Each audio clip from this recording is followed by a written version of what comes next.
Dua adegan bloopers ini seharusnya di-cut, tapi justru malah dimasukkan ke dalam film.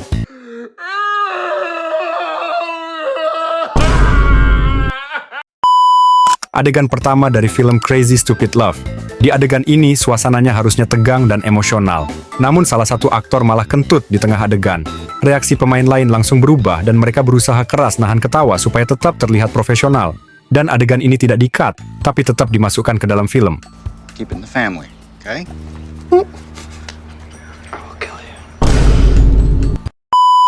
Adegan kedua dari film Indonesia, GJLS Ibuku Ibu-Ibu.